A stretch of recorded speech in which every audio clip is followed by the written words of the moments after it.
अगली और next idioms है a bone of contention. A bone of contention, इस इडियम का मतलब होता है झगड़े का कारण, यानी झगड़े फसाद की जड़। मैं आपको बता दूं, इडियम्स एंड फ्रेजेस का हम पार्ट 2 डिस्कस कर रहे हैं। पार्ट 1 के वीडियो का लिंक आपको डिस्क्रिप्शन बॉक्स में मिल जाएगा। इस इडियम का एक बार अर्थ निकाल के देखते हैं। बोन का मतलब होता है हड्डी और कंटेंशन का मतलब होता है एक प्रकार से विवाद, यानी हड्डी का विवाद। क्या है ये हड्डी का विवाद, कहां से ये इडियम से निकल के आई, एक बार थोड़ा सा हम पढ़ेंगे ताकि हमारे ये लंबे समय तक याद हो जाए। ऐसा बताते हैं कि एक आदमी घरा सुत्यो, छात के ऊपर सुत्यो, 2-3 दिन की ये आदमी की नींद हो रही। इन नींद बढ़िया तरीकों आ रही। दो कुतिया 12 आके बुरी तरीकों भौंके लगे। ई भाई जी की नींद खराब हुई, ऊपर 2 दगड़ पड़ा, दगड़ को मतलब 2 बाठा पड़ा, दोनों कुत्तियां को एक एक दी। पो पो पो पो करता बापड़ा कई दूर उठ गया। ओ भाई जी सो गयो। पछो ओरो इन नींद आने लगी, ओरू कुतिया आया, ओरू पो पो पो पो कर लग्या, भौंका लग्या बुरी तरीकों। ओरू 2 दगड़ ओरू पड़या, ओरू चेप्या, ए कुतिया बाहर की ओरू उठ गया। जिया ही आदमी ने ओरू नींद आने लगी, ए कुतिया तो भाई जी ओरू आया पाचा पाचा। अब की बार इन्हें बहुत ही तरीकों बुरी तरीकों गुस्सो आयो, झाड़ आई, नीचा आयो, घर आई, डांग बड़ी बाले, दोनों का एक एक सरकाई। कुतिया पो पो करता और भाज गया। जी आई ओ सोयो। अब की बार सोच के सोयो कि डांग पड़ेड़ी है, अब क्या तो कन्या में पर भाई जी कुतिया तो कुतिया ओरू आया और बुरी तरीकों ओरू कुछ इतने वाह वाह करने लग गया। अब भाई जी परेशान आदमी, सिंपल सी बात है, 2-3 बार कहना नहीं माने हैं, बातें का भूत लाता हूं नहीं माने जना। वो सोचो कि यार मामलो के है। नीचा आयो, नीचा आके देखियो कि इस झगड़े को कारण के है, ए दोनों लड़ रहा ही आंको कारण के है। तो वो नीचा आके देखियो, दोनों कुत्तियां के बीच के मायने एक हड्डी पड़ी थी। जना भी के दिमाग में आई कि हाँ आ है झगड़े फसाद की जड़ आ है। वो क्या करो, ये हड्डी ने ले जाके नाके पगा दी और वो यहाँ बतावे कि चैन की नींद सो गयो। कहने को मतलब यो है कि आ इडियम से वहां से निकल के आई है कि ए बोन ऑफ कंटेंशन का मतलब क्या है, हड्डी का विवाद।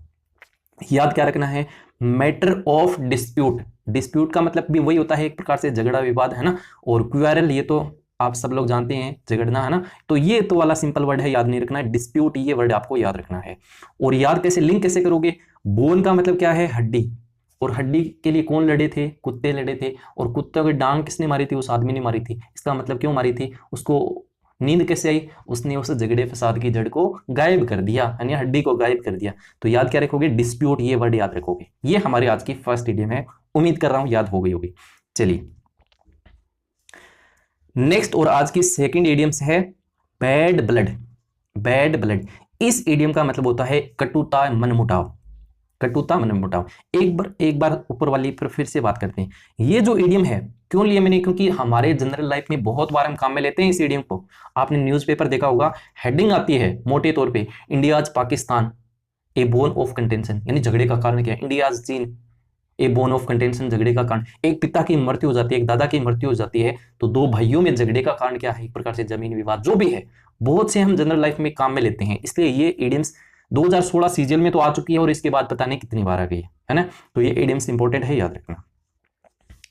अगली है देखो बैड ब्लड। तो बैड का मतलब क्या होता है, बुरा, और ब्लड का मतलब आप जानते हो खून होता है, बुरा खून। अब सिंपल सी बात, खून तो कैसा होता है, अच्छा ही होता है ना। और रेड होता है खून, तो यहाँ पे क्या लिखा है, बैड लिखा है। अब बैड का मतलब है, इसका मतलब कोई आपके सामने कोई आदमी आ जाए, आप कहते हो बैड ब्लड को है ना, जना आपा कैसे होता भी मनमुटावी करा बिकानी को देखा ना। तो इसके लिए ये इडियम्स एक प्रकार से फीलिंग से जुड़ी हुई है। और फीलिंग कैसी, एक नाराज वाली फीलिंग, है ना, एक नाराज वाली फीलिंग। तो ये एंग्री फीलिंग के लिए यूज किया जाता है। इसके लिए ये वर्ड याद रखना है, ये एग्जाम में पूछ लिया है, इनिमिटी। एक प्रकार से शत्रुता, मनमुटाव कह सकते हैं, कटुता का व्यवहार वाला आप कह सकते हैं। इनिमिटी याद रखना किसके लिए, बैड ब्लड के लिए। ब्लड कैसा, बुरा, बुरा है तो हम उससे क्या करेंगे, दूरी करेंगे, भावना हमारी कैसी होगी, बुरी ही होगी, है ना। अब ये बताने की जरूरत नहीं है, मान लीजिए अब पिता की मृत्यु हो गई, तो 2 भाइयों में विवाद का कारण तो जमीन है। अब जमीन है तो वो जब तक सल्टेगा नहीं तब तक वो मनमुटाव करेंगे, सिंपल सी बात है। एक प्रकार से दूरियां बना के रखेंगे, उनके बीच में क्या होगा, शत्रुता का, मनमुटाव वाला कारण रहेगा। तो वो एक दूसरे को क्या कहते रहेंगे, बैड ब्लड, ये बैड ब्लड है, ये बैड ब्लड है ना, लिंक करके याद करना है।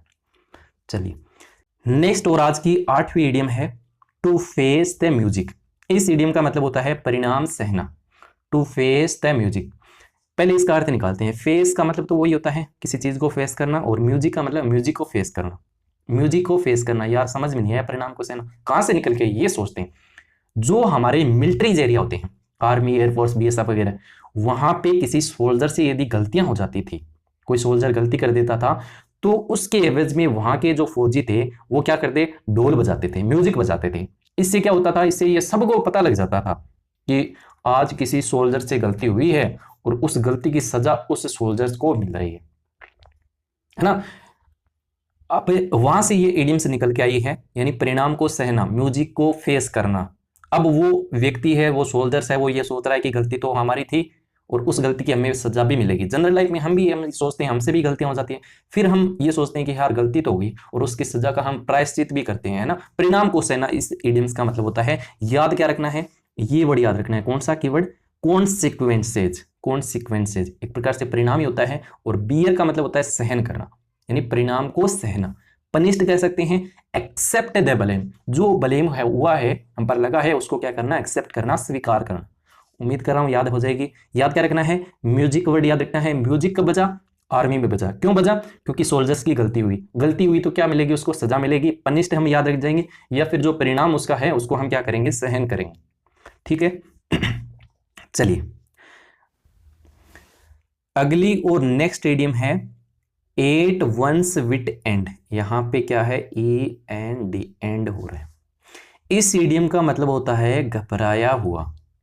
याद कैसे रखेंगे, यहां पे एक कीवर्ड है विट, और विट का मतलब क्या होता है, बुद्धि। क्या होता है, बुद्धि। और ऊपर लिखा है मैंने एंड, एंड का मतलब क्या होता है, समाप्त होना, बुद्धि समाप्त होना। अब सिंपल सी बात, आप लॉजिक लगाओ कि बुद्धि समाप्त हो जाती है तो आदमी कैसा हो जाता है, घबरा जाता है, वो सोच नहीं पाता है, कंफ्यूज वाली स्थिति हो जाती है कि यार करें तो करें क्या। ऊपर उस सोल्जर से गलती हुई, उस गलती के लिए अब उसका दिमाग काम नहीं कर रहा कि यार करा तो करा के, हैं ये लोग बर्खास्त करेंगे, क्या करेंगे पता नहीं, सोचने की क्षमता उसकी क्या हो गई, शून्य हो गई, कंफ्यूज वाली स्थिति हो गई कि यार करा तो करा के।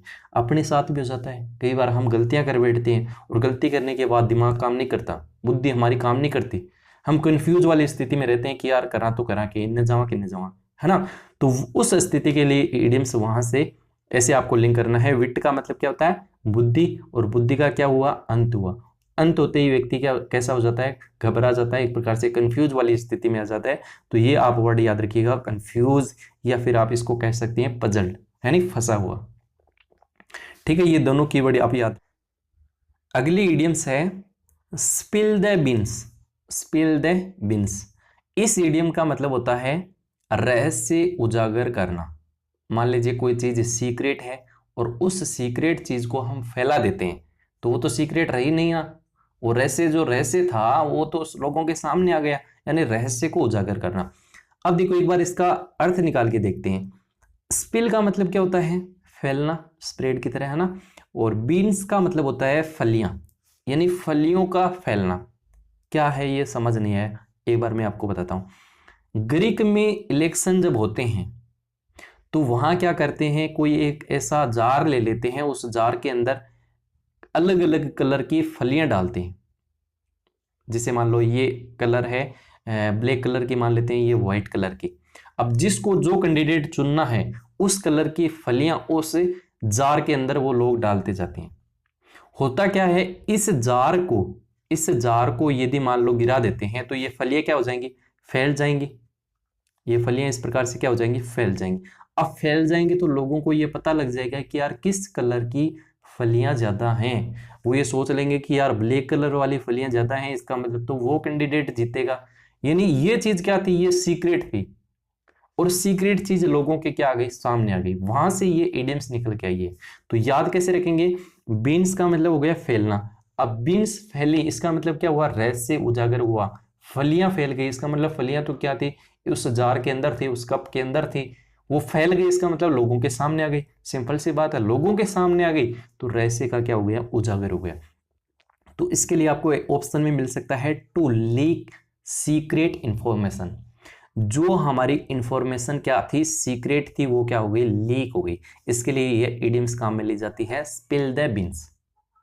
उम्मीद कर रहा हूं याद हो गई होगी। ये हमारी आज की क्लास थी जिसमें हमने डिस्कस की है 5 इडियम्स, और अब तक हमने कंप्लीट 10 इडियम पर बात कर चुके हैं। 10 की 10 मैंने याद कराने की कोशिश की है। भले ही वीडियो कम आ रहे हैं लेकिन जितने भी आएंगे वो एक नई एनर्जी, नई ताकत आपको देंगे। याद करवाने का मेरा मकसद है, बाकी तो आपके पास सारी चीजें अवेलेबल हैं, पढ़ते रहिए। ये हमारी अगली क्लास यहां से स्टार्ट करेंगे, 11वीं इडियम्स। इस इडियम का यदि आपको पहले से अर्थ पता है तो 4 ऑप्शन मैंने डाले हैं, इसका उत्तर क्या होगा वो लिखने से पहले ये जरूर लिखें कि आज का वीडियो आपको कैसा लगा। यदि आपको वीडियो अच्छा लगे तो लाइक कीजिएगा, शेयर कीजिएगा, और आप एक कमेंट करते हैं तो बहुत अच्छा लगता है। Thank you so much, have a nice day.